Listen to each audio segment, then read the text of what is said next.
कोई समझ नहीं आ रही कि ये मुकदमे किधर जा रहे हैं, ना इनका कोई सर है। जो ट्रायल हो रहा है उसमें अब तक ना किसी ने कोई शीट दी है, ना पता है कि ऑफेंस किसी ने क्या किया है, ना किसी को पता है कि उसके खिलाफ गवाह क्या है, ना किसी को पता है कि उसके खिलाफ शहादतें क्या है। बस केस चली जा रहा है। अब आप मुझे बताइए, और ये सारा पंजाबी है, 34,000 के सारे का सारा जो पंजाबी है जो यहाँ पे किया गया पंजाब के अंदर हुआ है, बाकी किसी सूबे नहीं हो।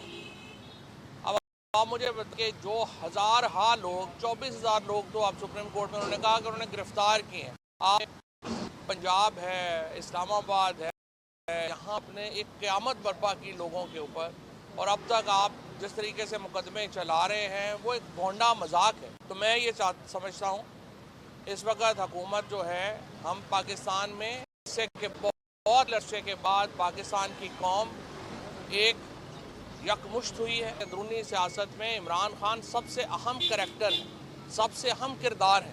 तक आप वो इज्जत और एहतराम नहीं देंगे जो उनका व्यू है, पाकिस्तान की सियासत के अंदर डिवीजन जो है वो ना सिर्फ ये कि बरकरार रहेगी बल्कि बढ़ेगी। इसलिए इस मौके से फ़ायदा उठाते हुए हमें एक इंटरनल डायलॉग का आगाज़ करना चाहिए। आप देख रहे हैं कि जिस तरीके से पाकिस्तान की पूरी कौम ने, तमाम सियासी जमातों ने जिस तरह से अफवाज पाकिस्तान का साथ दिया, और एक सीसा पिलाई हुई दीवार नज़र आई आपको पाकिस्तान की कौम। ये वो जज्बा और जुनून है जो कि कौमों को आगे ले जाने के लिए अहम होता है। ये वो जज्बा और जुनून है जो कौमें बनाता है। और नरेंद्र मोदी की इस ललकार ने, नरेंद्र मोदी के इस अहमकाना इक़दाम ने पूरे पाकिस्तान को एक सीसा पिलाई हुई दीवार बना दिया। हमारे सियासी इख्तलाफात जो भी थे, बस पुश डाल के सारी कौम अपनी फ़ौज के पीछे खड़ी हुई, और हमने एक ऐसा मुकाबला किया, जो कि हिंदुस्तान को रहती दुनिया तक याद रहेगा। अब ये जो बातें हो रही हैं दोबारा कि जंग ये वो, अब ख़त्म हो गया। अब काम पाकिस्तान ने अपनी सुपीरियरिटी फौजी मैदान में दिखा दी है। अब नहीं होगी।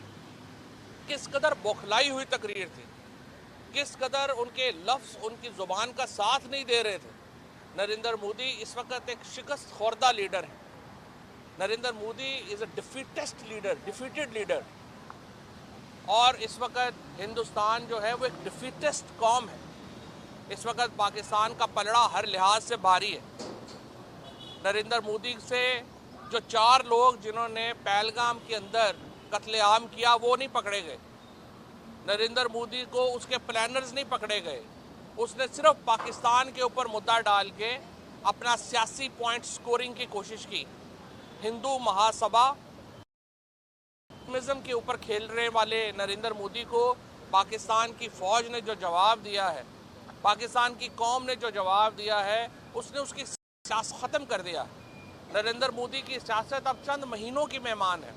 आप देखेंगे कि भारत के अंदर से, उसकी पार्टी के अंदर से आप नरेंद्र मोदी के ख़िलाफ़ अपोजिशन आएगी। जो अमित शाह को बचाने के लिए, नरेंद्र मोदी ने अपनी हुकूमत को बचाने के लिए जो खेल खेला, यानी लोग आपसे नहीं पकड़े गए जिन्होंने आके ये इंसिडेंट किया, उनके प्लानर्स का आपको पता नहीं है। आपने इस वक्त कश्मीर के ऊपर जब से आर्टिकल 370 की प्रोविजंस आपने हटाई, आपने डायरेक्ट रूल लगाया हुआ था। वहाँ पे लेफ्टिनेंट गवर्नर इंचार्ज है, वहाँ पे आपके लेफ्टिनेंट गवर्नर को किसी ने नहीं पूछा, अमित शाह को किसी ने पूछा, नरेंद्र मोदी को किसी ने नहीं पूछा कि भाई इतना बड़ा सिक्योरिटी लैप्स हुआ, आप लोग किधर थे।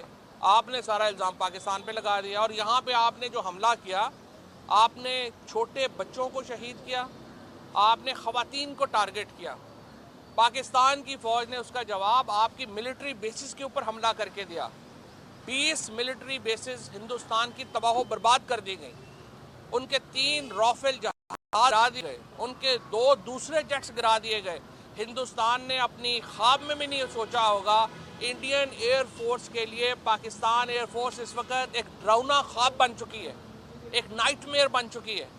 जिस तरीके से हमारे लड़कों ने, जिस तरह से हमारे काबिल फ़ख्र नौजवानों ने जाके हिंदुस्तान के एयरफोर्स को तबाह बर्बाद किया, और ये बड़ा गुमान कर रहे थे कि राफेल जहाज़ आने के बाद तो अब वो इनविंसिबल हो गए हैं, नाकाबिल तस्खीर हो गए हैं।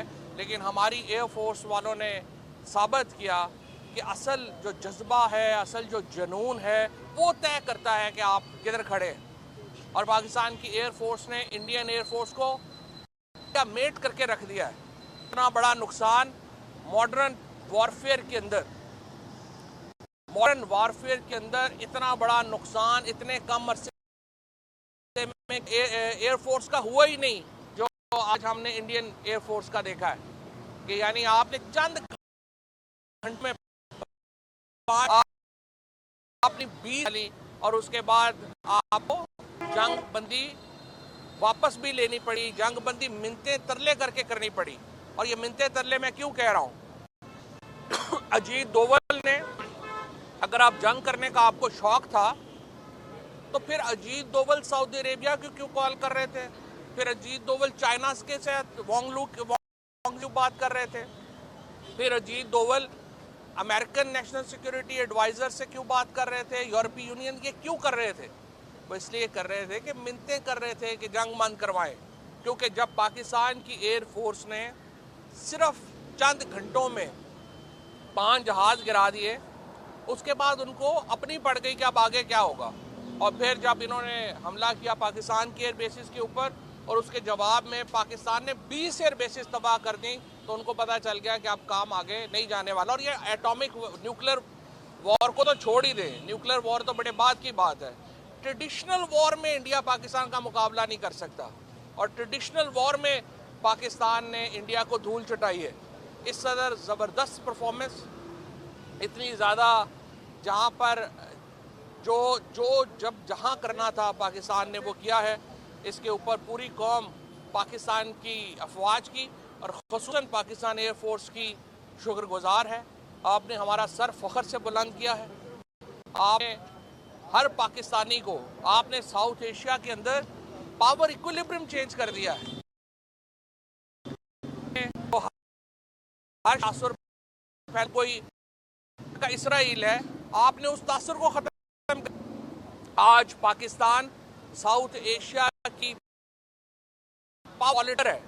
पाकिस्तान तय करता है कि पर पॉलिटिक्स कैसे होनी है।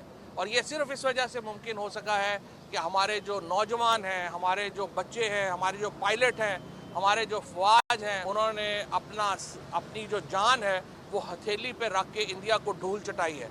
और अल्हम्दुलिल्लाह आज पाकिस्तान का हर पाकिस्तानी का सर फ़ख्र से बुलंद किया है।